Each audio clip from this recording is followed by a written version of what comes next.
పెళ్లి కుమార్తెగా చూస్తారంట, పెళ్లి కుమారుడిగా చూస్తారంట. ఆయనకు మొదలుపెట్టుకోవాలి, మనం ప్రార్థన చేయాలి, ఇరుగు పొరుగు వారి కోసం ప్రార్థన చేయాలి, మనకున్న దాంట్లో వాళ్ళకు కూడా సాయం చేయాలి. దేవుడు ఎవరిని నీకు 2 అంగీలు ఉన్నాయడలా, ఒక అంగీ ఎదట వాళ్ళకి, నీకు అన్న వస్త్రంకి లోటు లేదు కాబట్టి నీకున్న దాంట్లో ఎదట వాళ్ళకి పెట్టాలి. అలాగే మనం చేస్తున్నామా? మనం ప్రార్థనకి వెళ్ళి ప్రార్థన చేస్తున్నామా, ఇంటికి వచ్చి మర్చిపోతున్నామా అన్నది మీరు ఒక్కసారి గ్రహించండి. ఎందుకంటే రాకడ వచ్చేస్తుంది. రాకడ వచ్చేటప్పటికి మనం ఏం చేయాలి? ఇంతకుముందు భూకంపం వచ్చినప్పుడు నావను వాడ కట్టినప్పుడు ఎన్నో ప్రళయాలు జరిగాయంట, దుర్వాసన వచ్చేసిందంట, కాలు పెట్టడానికి కూడా అడుగు పెట్టడానికి కూడా ఆస్కారం లేకుండా అయిపోయింది. అలాంటి రోజులు మళ్ళీ వస్తున్నాయి. మనం అందుకని ప్రార్థన చేయాలి, ఎదుటి వాళ్ళని ప్రేమించాలి, మనం కూడా త్రికరణ శుద్ధితో ఉండాలి, మన ఆత్మని శుద్ధిగా ఉంచుకోవాలి, ఎదుటి వాళ్ళకు కూడా ఆ మంచి మాటలు బోధించాలి, సువార్థికులుగా మారాలి, సువార్త చేయాలి, వాళ్ళకి వెళ్ళి మంచి మాటలు చెప్పాలి. సువార్త అంటే మంచి అని, మంచి మనం ఎప్పుడైతే బోధిస్తామో ఎదుటి వాళ్ళ కఠినలు కూడా వాళ్ళు మారుతారు.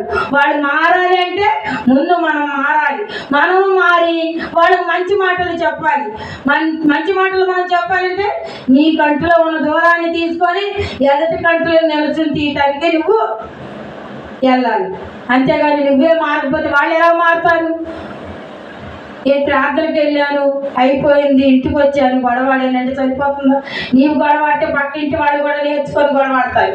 అన్ని చాలామంది ఉన్నారు, మనం గొడవాడితే వాళ్ళు గొడవాడతారు. అదే మనం ప్రార్థనకి వెళ్ళొచ్చి మనం ప్రార్థన చేసి మన మీద గొడవకు వచ్చిన వాళ్ళని కూడా మనం కాదు మంచి మాటలు చెప్తే మన పక్కింటి వాళ్ళు మారుతారు. వాళ్ళు మారాలంటే మనం మంచి నేర్చుకోవాలి.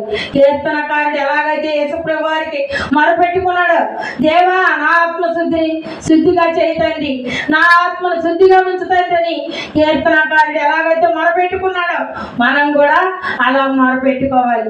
స్త్రీలైన వారు కూడా కుటుంబానికి చాలా సహకారిగా ఉండాలి. ఎందుకంటే భర్త భార్యని యేసుప్రభు వారు శుద్ధీకరించారు కాబట్టి మనం కూడా భర్త మాట వినాలి.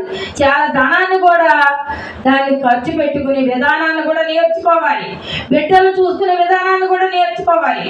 తెలిసి తెలియక వాడు తప్పులు చేస్తే ఆ తప్పుని సరిదిద్దేది ఎవరు? తల్లి తండ్రి సరిదిద్దకపోతే బిడ్డలు ఇంకా పాడైపోతారని మనం చూస్తూ ఊరుకోకూడదు.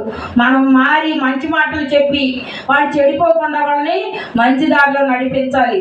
తల్లి అయిందంటే ఏంటంటే ఇంటికి తల్లి కూడా ఒక పట్టు, తండ్రి కూడా ఒక పట్టు. తల్లి తండ్రిని చూసి బిడ్డలు మారాలి. తల్లి తండ్రి మారకపోతే, తల్లి తండ్రి గొడవాడుకుంటే బిడ్డలు మారుతారా?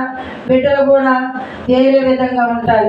అందుకనే తల్లి తండ్రి కూడా, ఈ వాక్యం విన్నవారికి నేను చెప్పేది ఒకటి, తల్లి తండ్రి బిడ్డలు ఎప్పుడైతే చెడిపోతున్నారో తెలిసిందో ఆ తల్లి తండ్రి మారి బిడ్డల్ని ఒక దారిలో పెట్టాలి. ఒక దారిలో ఎప్పుడైతే పెట్టారో వారి కుటుంబాన్ని చక్కబెట్టుకుని, అందుకని అడుగుతున్నారు, ఇంట గెలిచి రచ్చ గెలవమని పెద్దలు చెప్పారు. మనం ముందు ఇంట గెలవాలి, ఇంట గెలిస్తేనే రచ్చ గెలవగలం, ఇంట గెలవకుండా రచ్చ గెలవలేదు. అందుకని మన కుటుంబం కోసం ముందు ప్రార్థన చేయాలి, అలాగే ఇరుగు పొరుగు వారి కోసం కూడా ప్రార్థన చేయాలి. మనకున్న దాంట్లో ఎదుటి వాళ్ళకి సాయం చేయాలి. మనం ప్రార్థనకి వెళ్ళినప్పుడు వాళ్ళకు కూడా మంచి మాటలు చెప్పి వాళ్ళని ప్రార్థనకు తీసుకెళ్ళాలి. ఎంతోమంది ఆడవాళ్ళను బట్టి మగవాళ్ళు పాడైపోతున్నారు, మగవాళ్ళను బట్టి ఆడవాళ్ళు పాడైపోతున్నారు. ఎప్పుడైతే వాళ్ళిద్దరూ తెలుసుకుంటారో వాళ్ళ బిడ్డలు వాళ్ళ కుటుంబం కూడా స్థిరంగా ఉండాలి అంటే ముందు ఆడమనసు అయింది, ఇంటికి ఆడది ఏం చేయాలంటే ఆ కుటుంబాన్ని తీర్చిదిద్దాలి, ఉన్న దాంట్లోనే అనుకువగా ఉండాలి. డబ్బులు కూడా వృధాగా పాడు చేయకూడదు. భర్త తెస్తున్నాళ్ళే ఉన్నదంతా ఖర్చు పెట్టేద్దామని కూడా అనుకోకూడదు. భార్య ఎప్పుడైతే క్రమశిక్షణలో లేదో భర్త కూడా క్రమశిక్షణ తప్పుతాడు. భర్తని బిడ్డల్ని సరిదిద్దుకునేది భార్యకి దేవుడు యేసుప్రభు వారు అనుకువగా ఉండమని ఆడవాళ్ళకి నేర్పాడు యేసుప్రభు వారు. మనం అటువంటి వారిగా ఉండాలి. ఎందుకంటే ఇప్పుడు రాకడ దినాల్లో మనము ఇంకా ఎన్నో కష్టాలు ఎదుర్కోవాలి. ఎన్నో కష్టాలు ఎదుర్కోవాలంటే ముందుగా మనకి ఏముండాలి? ప్రార్థన ఉండాలి. మనం ప్రార్థనా పరులమై ఉండాలి. కుటుంబం ప్రార్థన చేసుకోవాలి, ఉదయాన్నే లేచి ప్రార్థన చేసుకోవాలి, మధ్యాహ్నం ప్రార్థన చేసుకోవాలి, సాయంత్రం ప్రార్థన చేసుకోవాలి, నిత్యము ప్రార్థన చేసుకోవాలి. కాకపోతే మన కోసం యేసుప్రభు వారు ఆలోచించి మనల్ని 6 రోజులు కష్టపడి 7వ రోజునే మందిరానికి రమ్మన్నాడు. మందిరానికి రోజు కూడా వెళ్ళొచ్చు, కాకపోతే మన గురించి యేసుప్రభు వారు ఆలోచించారు. మనకి యేసుప్రభు ఏది కావాలన్నా ఆయన ఇస్తారు. అలాగని అపవిత్రమైన ఆయన అడగకూడదు, పవిత్రమైన అడగాలి. ఆయన పవిత్రుడు కనుక మనం పవిత్రమైన ఆయన అడగాలి. మనం మంచి దారిలో నడవాలంటే ఆయన ప్రార్థన చేసి, ప్రభా నా హృదయాన్ని శుద్ధి చేయండి, నా హృదయాన్ని నిలకడగా ఉంచుతండి అని కీర్తనకారుడు ఎలాగైతే ప్రార్థన చేశాడో మనం కూడా ప్రార్థన చేయాలి.